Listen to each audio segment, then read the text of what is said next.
Welcome back to TV Asia Special on South by Southwest Austin 2022. Featuring a variety of tracks that focus on the most important breakthroughs in technology, film, culture, and music. South by Southwest featured an incredible line of keynotes and featured speakers whose interactive sessions turned out to be eye-openers for many passionate learners and professionals who share a similar appetite for forward-focused experiences. We had an exclusive conversation with producer and host, Culture Factor, and author of Zero to Podcast, Holly Shannon. Shannon is a Swiss Army knife in business and marketing. She's a speaker and consultant for businesses and individuals that want to grow a global footprint. She believes everyone should own their own microphone and encourages women to use their voice in this medium. Holly is published in Thrive Global, HubSpot Marketing, named an influencer in CEO Medium and Podcast Magazine. I have Holly Shannon with me. She's a top 2% podcaster in 2.7 million podcasters around 97 countries. And she is speaking here. She's also doing mentorship sessions. And she also has this book, Zero to Podcast. And let's dive into her topic, all about podcasting. So tell us, Holly, what is your podcast about? And thank you so much for being on our show. Thank you, Seema. I really appreciate being here, actually. My show is called Culture Factor.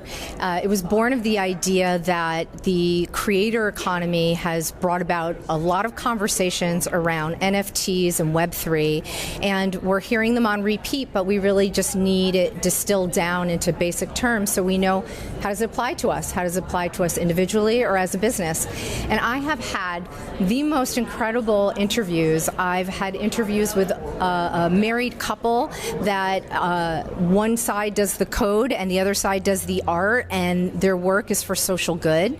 I have had people on the podcast that talk about financial freedom and trying to help women use blockchain and cryptocurrency to get there. Holly Shannon also spoke about her book, Zero to Podcast. My book, Zero to Podcast, was actually designed for myself. I had decided I wanted to launch more podcasts, and I didn't want to reinvent the wheel. I had spent months on YouTube University trying to figure this all out, which is painful, I'm not going to lie.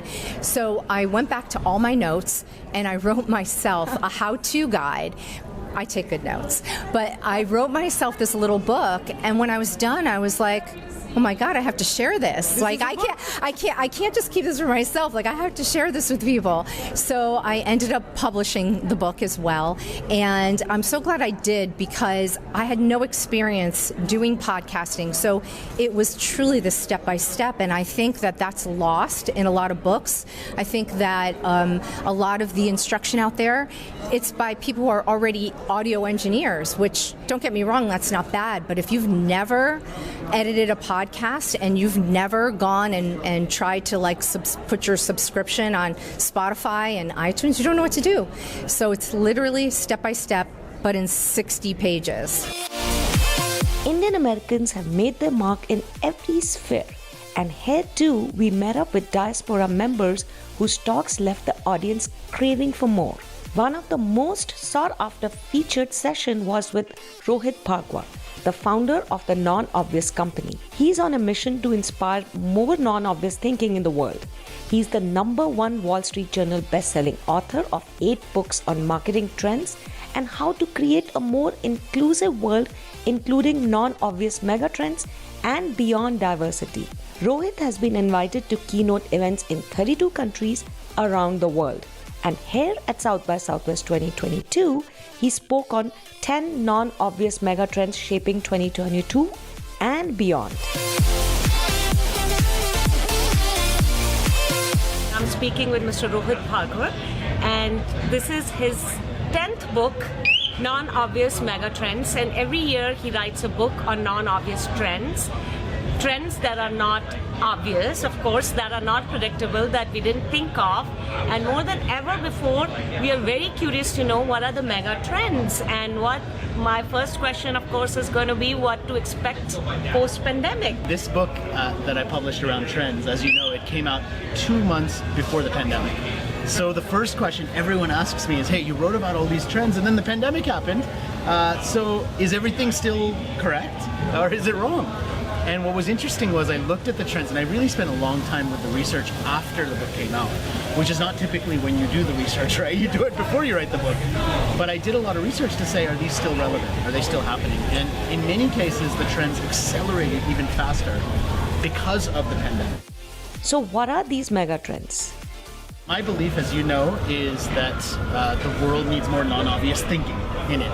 So the first part of the talk is going to be all about how do you become what I call a non-obvious thinker? How do you learn to see the world differently, appreciate other perspectives besides yours, be more open-minded? That's what I'll spend the first part of the talk on. And then the second part will be, here are the 10 megatrends. And for each one, what does it mean to be a megatrend? And how do you actually use it? So what's a stealable idea for putting it into action for yourself, for your career, for your business? And now it was time Rohit unraveled the mystery of Metaverse.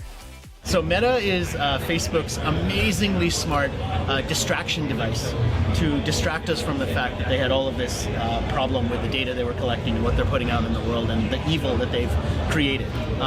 So that's just a branding exercise, and it's working because people are distracted by it, which is unfortunate, I think. But the broader question is, what is the metaverse and how is that going to change what we do? And I think the metaverse in many ways is going to evolve the same way that social media has. I mean, we don't all have one social media platform. We have multiple platforms. And I think the metaverse will be like that. We'll have multiple metaverses and we will all create a profile in some of these. And just like some people have a Facebook profile and post once a year or never, and some people post way too often, we'll have the same thing with the metaverses, that people will post way too often. If you are a woman and have read about women of color and their advancement of women in corporate America, you couldn't have missed the name Deepa Purushottamam. She is an author, speaker, and co-founder of Information, a company for women of color by women of color. Deepa, who is also Women and Public Policy Program Leader in practice at the Howard Kennedy School, spoke about her book, The First, The Few, The Only, during an exclusive conversation with us. I wrote it after speaking with 500 women of color. I was a senior executive and I was questioning my own path, and in an attempt to figure out if I should stay or go, I started meeting with women of color. And what I found is at a very senior level, there were common issues that we were facing, common stories, and it became the basis of my new company and also the book. So many of them were what I call the first, the few, the only. The first in their family to go to college or be in a professional role, one of the few in a department, or the only in the C-suite. And when you are the only, there's a lot of eyes on you. There's a lot of responsibility. There's a lot of feeling of you are trailblazing, but we don't talk about the negative side of trailblazing, the challenges of trailblazing. This book, she says, is Deepa's deeply personal call to action for women of color to find power from within. I'm asking women of color to realize is they need to find the power of me. We need to get really clear what we want, what our boundaries are, what we think is important to us, and how we want to show up. So that's the power of me. Then we need to find the power of we. So we need to find each other, because in operating in these systems and these structures by ourselves, it's really alienating. A lot of us were really depressed, sad, really overwhelmed. And so if you find community, the power of we, then you can find ways in your sisters to navigate through. So me and we need both of those parts if we're going to be in our full power and if most of us are going to stay. One more such eye-opening session held during the South by Southwest Festival was with Upasana Gautam, who is the product manager on the digital news team at CNN. She is also a mindfulness teacher and public speaking coach whose talk on working from home, mindfulness for remote work, focused on infusing mindfulness into everyday life through one's space, body, time, and connections, so people can thrive in a remote work environment. We are on day 2 of South by Southwest in Austin, Texas, and I'm going to be talking to Upasana Gautam. She is a product manager at CNN on the digital news platforms and services team. where she works with CNN's powerhouse team of engineers, designers, editors, journalists, and business owners, and optimizes the content management platform that allows breaking news to the world. Her current project is building the platform programming experience in CNN Plus. In a nutshell, what my talk encompasses is mindfulness practices for remote working. And this really was born out of the pandemic, and a lot of us, just overnight being uprooted in our day-to-day work ethics and dynamics and being brought home to work. My goal is to share some tactical and basic knowledge around how to infuse mindfulness practices in your day-to-day to help create a more fulfilling remote work life. It's not about just meditating for X amount of hours per day, right? Yes, that's important and there's power in that.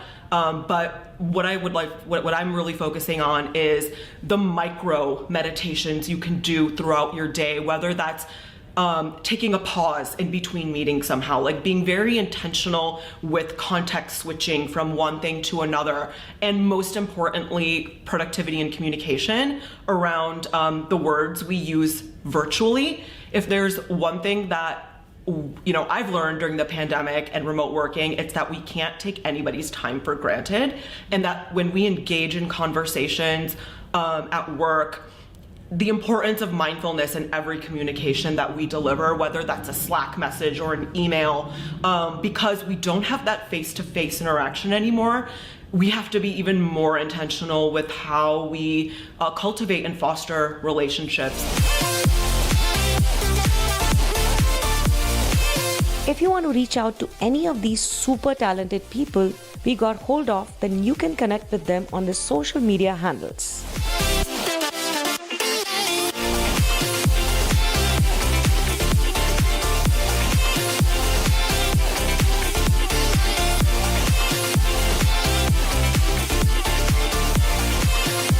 Truly, South by Southwest 2022 was a powerhouse of entertainment, knowledge, and creativity.